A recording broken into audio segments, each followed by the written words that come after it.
Hello everyone and welcome back. This is week 2 of my watercolor challenge. Let's talk about art.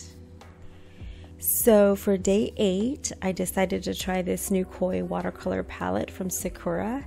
It's actually called koi, like the fish, which I thought was fitting. It caught my eye because it contains some shimmery gold, silver, white, and copper colored paints, which I had been looking for a while. For this goldfish, I wanted to try the neon colors out from the palette just to see what kind of look I could achieve. But as you'll see later on, I ended up covering them up mostly with my traditional watercolors. So I think in the future, I'm going to try painting something with just neon paints just to see what happens. Painting scales is pretty difficult. I have to keep reminding myself that I don't need to paint in every single detail. With watercolor, sometimes less is definitely more. Fish don't normally have expressions, but someone on Instagram said that they liked the expression on his face. I thought he was pretty cute. So for day 9, I decided to go for something a bit more mythical. I'm really into wolves and the moon and some kind of spiritual fantasy type art, so I decided to paint some wolf eyes with a crescent moon on his forehead. At first, I wanted to use my shimmery watercolors from the previous palette that I talked about, but I had a hard time leaving an empty area for the moon untouched enough to be able to paint it in. So I went for some shimmery ink instead, which is really opaque and I absolutely love it. I will leave links in the description to the ink and the shimmery watercolor paints if you'd like to check them out.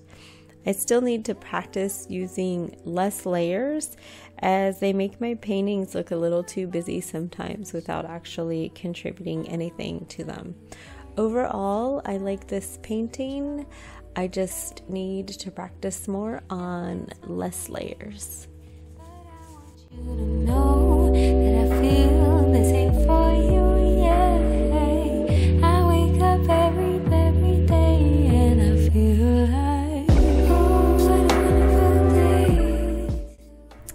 So for day 10, I had a lot of studying to do for a class at work, so I was feeling pretty tired and uninspired.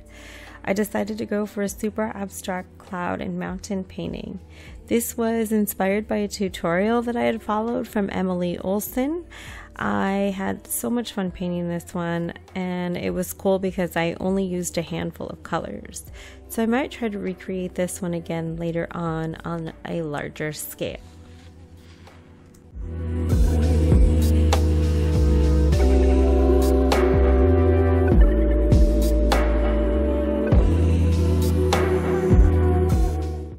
For day 11, I had taken an all-day class at work and then commuted an hour home, so I seriously did not want to paint.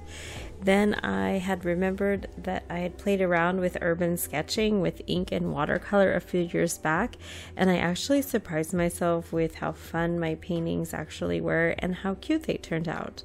So I followed this reference for this one from a picture on Unsplash, which is a really good site for royalty-free pictures. They even have an app for your phone or tablet.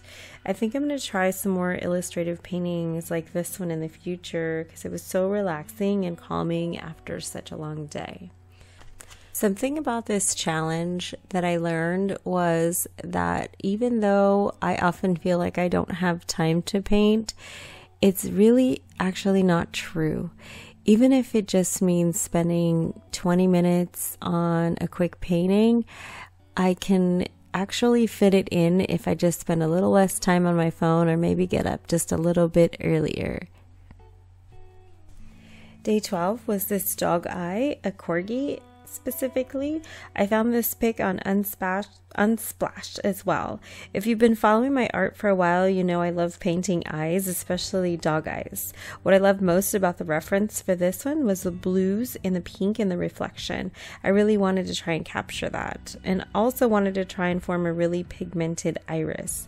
I know it's really hard with watercolors to get an opaqueness to your layers, but since I do use high quality paper that can hold a lot of water, I wanted to give it a try.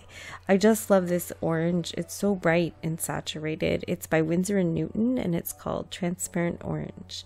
The darker orange brown I used was just good old burnt sienna. So day 13, I didn't have a lot of time to paint, so I decided to go for something abstract and loose, and what's better than a black cat? I do have a black cat. His name is Salem, and he was my inspiration for this painting.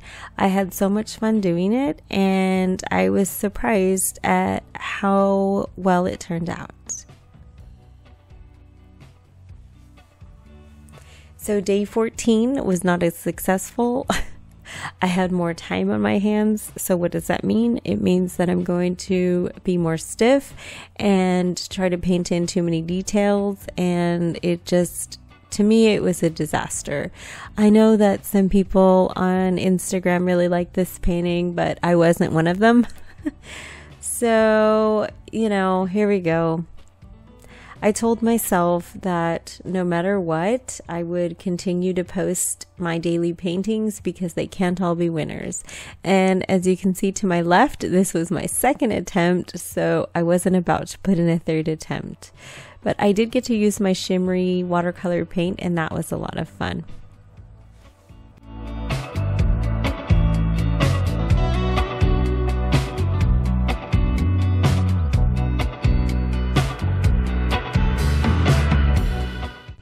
Thanks so much for watching, guys. I truly appreciate the support.